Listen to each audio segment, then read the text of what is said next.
So this is it.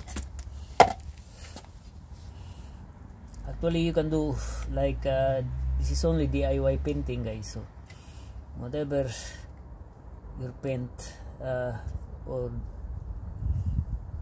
preferably na pintura na gusto nyo, but this is what I do here.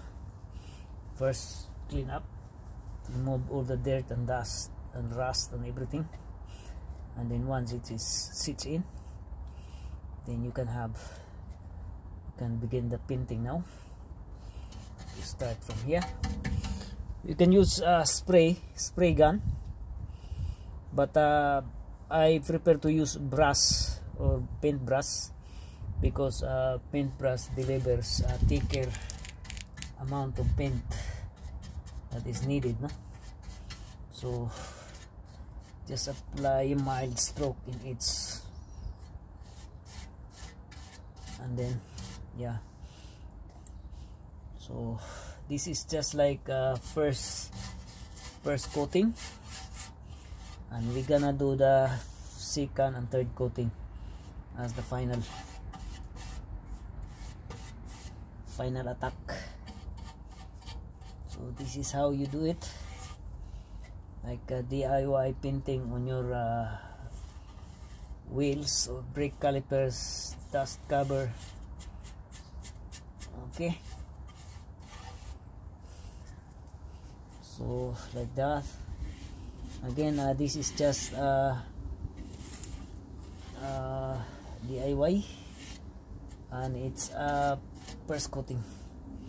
So avoid not to paint the rotor disc surface here, because that's the brake pads that you. Okay, so your brake pad don't mess up. And then here we're gonna apply also here on the brakes rotor disc. Well, this is like kind of brake drums on the top of the rotor disc here, and then we're gonna turn. Obviously this is hard again to turn, so we're gonna use the stud bolts to give us the leverage on turning this rotor disc here. So done.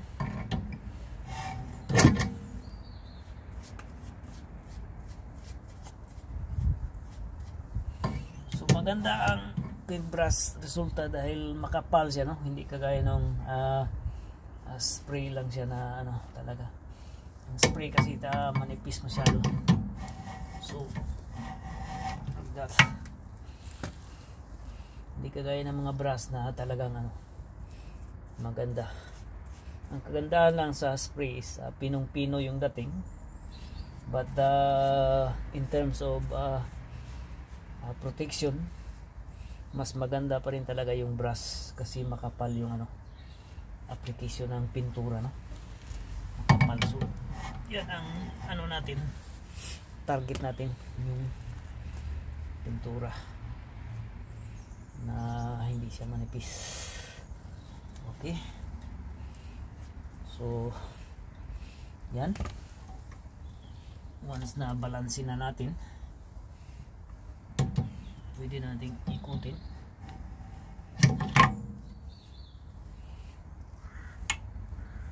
Once na paligiran na natin ang pintura, ngayon ipabalance natin yung pintura natin, no? Para kahit pa paano gumanda naman siya tingnan. Okay, yan.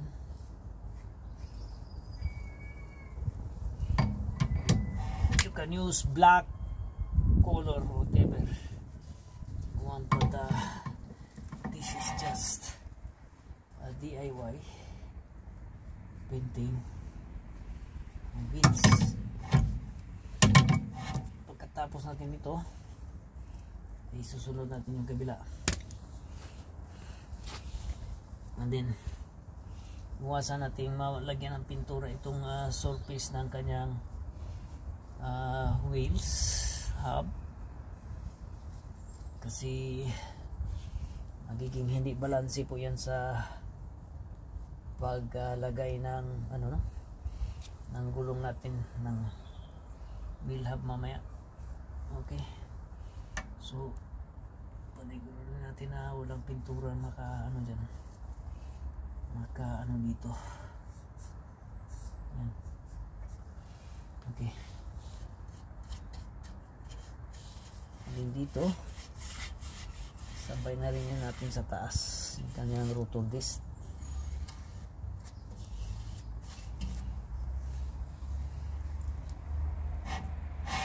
Okay,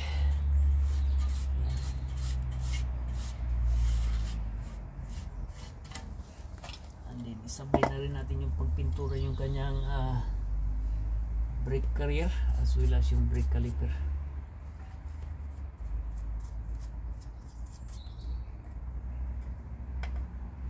So mas maganda nito pagka magpintura kayo, talagang yung summer talaga, yung yung mainit na yung panahon.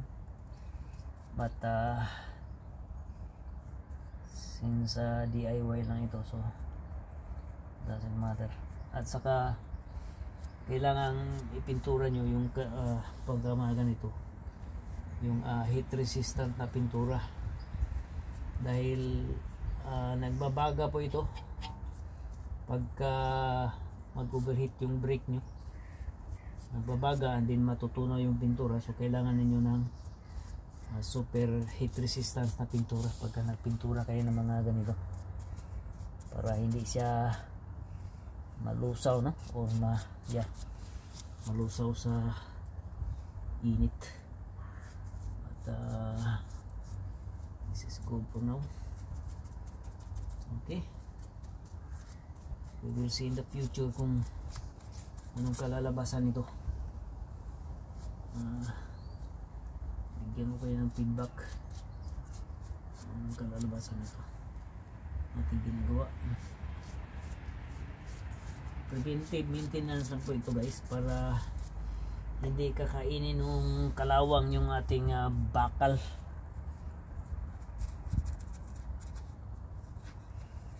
Kasi yung bakal kasi pagka kasama na rin yung pintura yung kanyang brake pad, ganyan,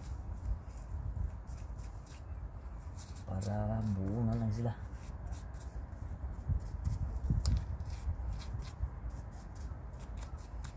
Yung ganda obviously hindi maganda, dapat walang pintura yung brake pad, but anyway nagawa na natin. So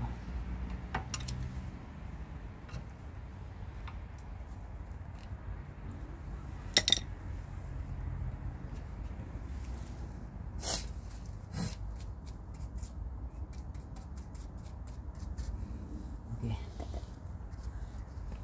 ganyan.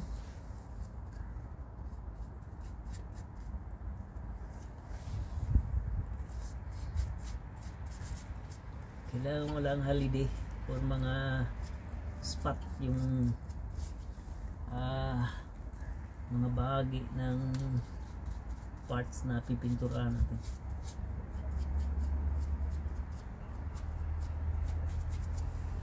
Okay,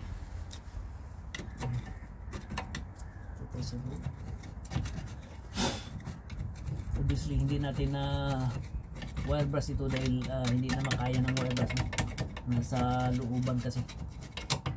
Itong kanyang brake lines, yung kanyang union nut na brake lines, sama na natin yun para hindi na siya kakapitan ng kalawang.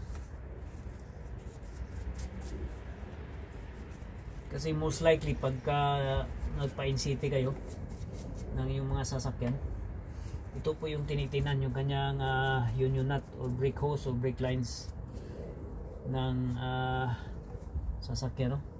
Minsan kinakagis nila ito ng wire brush para malaman kung mayroon bang pintura na nakapaligid o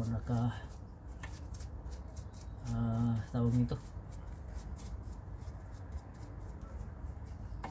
So ganyan lang po.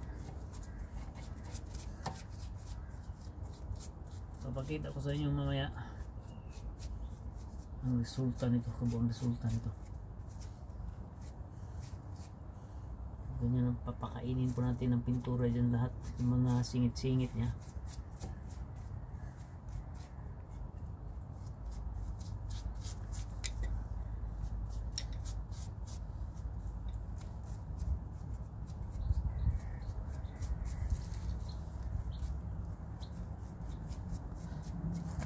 Papakita ko sa inyo dito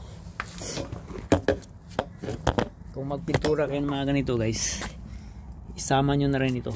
Ito yung tinutukoy ko na union nut dito, union nut kasama na yung sa brick hose, kasi yan po tinitina ng in-city mga inspector dyan kung meron ba siyang advanced corrosion, no? Mamaya pagka mag-form na siya ng advanced corrosion, ang yung sasakyan ay ibabagsak na po yan, ibabagsak sa inspector dahil delikado po yan pagka mayroong advanced corrosion. Anytime puputok yung linyada at magkaroon kayo, mawalan kayo ng brick, magkaroon kayo ng brick or walang brick loss, no? Or brick loss or mawala ng preno kasi nga may pumutok yung linyada ng inyong brick pipe. Dahilan po ang pagputok is yung kanyang advanced corrosion. So napakalakas po ang pressure niyan pagka inapakan nyo yung once na tumatakbo po kayo. So yan, isama nyo na rin sa pagpintura. Okay, pati dyan.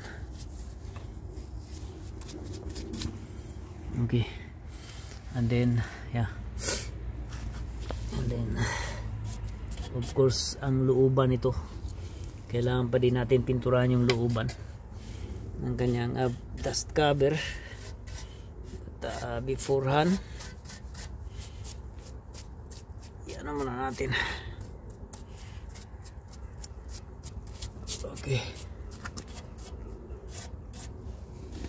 average na pintura lang po ito guys, average. Hindi ito pintura na talaga yung prescribe sa panglasa nyo o whatever.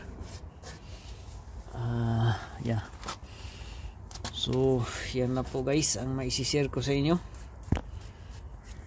Panatilihin po natin na maayos yung ating sasakyan, kasi pagka maayos ang sasakyan, babalik din po sa atin yun, yung serbisyo ng sasakyan mismo. Pagka once na inalagaan natin yung sasakyan natin, especially sa service maintenance, ibabalik po yan sa sasakyan ang kahalagahan ng inyong pagka